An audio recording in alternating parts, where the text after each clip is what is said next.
Wolfden Wrestling Podcast, episode 9.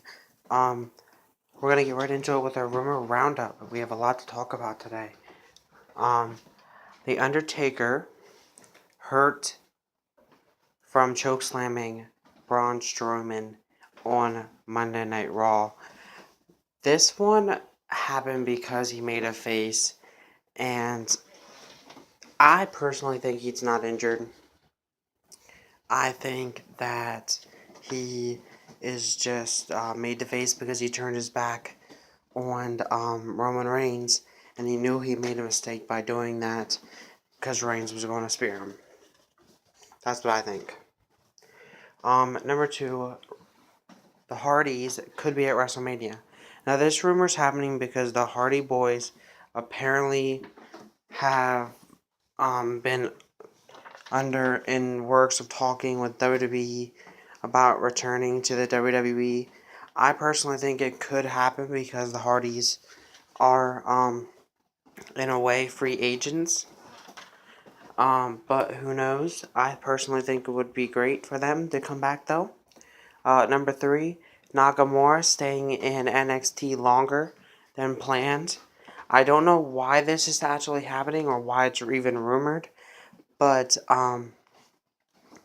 I don't really like it. I think Nakamura is more than ready to move to the main roster, and make his mark on Raw or SmackDown. But obviously the WWE has plans for him in NXT possibly. So if that's the case, then I can understand. But then again, I think Nakamura is more than capable of being on the main roster as of right now. Number 4, Eve Torres returning to the WWE. Eve Torres is a former female wrestler for the WWE. I don't know exactly what type of way she would return, but I would love to see Eve back. She was a fantastic wrestler. She decides to wrestle in the ring again. It's going to be absolutely great. Number 5, Eva Marie done with WWE. Now, this is not confirmed, but I think it could be good or bad. Eva, in a way, some people might say she was enhancing her career as a wrestler, but I personally didn't really get behind the character. I don't think she really had much of a character. And if not, then, it's really up to her.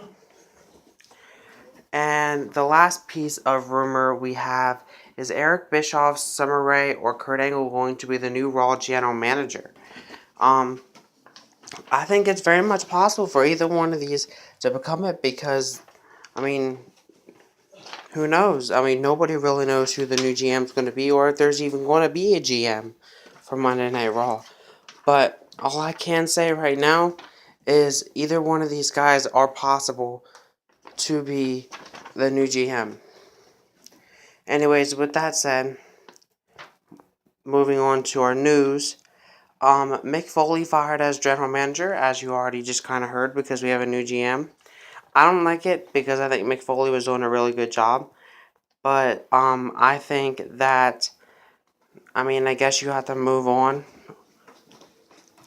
Number 2, Road Warrior Animal said that he did not like the Authors of Pain being compared to the Road Warriors. I don't think that this is out of being rude or anything. I think it's just because he has so much respect and everything for the Road Warriors and for Paul Ellering. But I think that WWE's kind of, in a way, trying to push the Authors of Pain as the new ones, and I agree with him that nobody can compare to the Road Warriors. Or Legion of Doom, whatever you want to call them. Number 3, Natalya to be inducting Beth Phoenix in the WWE Hall of Fame. Hey, I really didn't know who else really could do it besides her husband. So, I think it's great. Number 4, Jim Ross's wife passed away, sadly, due to her injuries. which is very, very sad. And my condolences out to the Jim Ross and his family. Number 5, Mauro Ranallo out for depression issue. So the last few weeks, Mauro has not been on SmackDown Live or 205 Live, and people have been wondering why. Well, some people are saying it is a depression issue, and he kind of confirmed it with a tweet. He said about he thanks everyone for the support and all the messages and everything, but he needed a little bit of time alone. And I absolutely understand. I deal with depression myself, so I know exactly how he feels, and how it can take a toll on you. Moving on, number 6, Bad Blood returning to as a pay-per-view.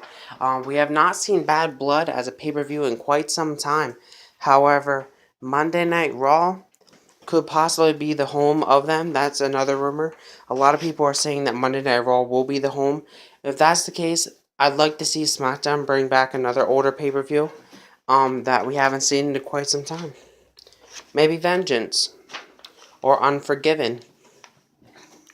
Number 7, Impact Wrestling partnership with Lucha Triple A, or AAA, whatever how they pronounce it. I don't know. But I can tell you this: it's a great news because Impact Wrestling is trying to establish themselves back up in the wrestling world. So I think it's great. And number 8, the final piece of news: Ruby Riott, or Heidi Lovelace, you might have known her as, debuted on NXT, which was fantastic. She helped fend off Sanity. She helped Ty Dillinger, Noe Jose, and Roddy, or Roderick Strong, whatever you want to call him. And those three plus her made a fantastic team, and it's going to be epic confrontation once all 4 of them take on all 4 of them, as I think it could happen. Now, before we finish this video out, let's get into our Spotlight Wrestlers. Raw Spotlight Wrestler from last week goes to Roman Reigns, who speared The Undertaker after that little bit of an incident where The Undertaker turned his back on him. For SmackDown Live, it goes to Shane McMahon, who took the fight to AJ Styles, delivering that signature elbow off the top rope through the announce table onto the phenomenal one, AJ Styles. And NXT, it goes to Ruby Riott, who I just kind of talked about as debuting, or Heidi Lovelace, whatever you want to call her. And lastly, the Spotlight Wrestler for Impact Wrestling, or TNA, goes to Karen Jarrett, who made her return to Impact Wrestling, and she slapped the taste out of Josh Matthews' mouth. That was absolutely fantastic. With that said, I'll see you guys all next week with Wolfden Wrestling Podcast episode 10. Have a great day, and peace.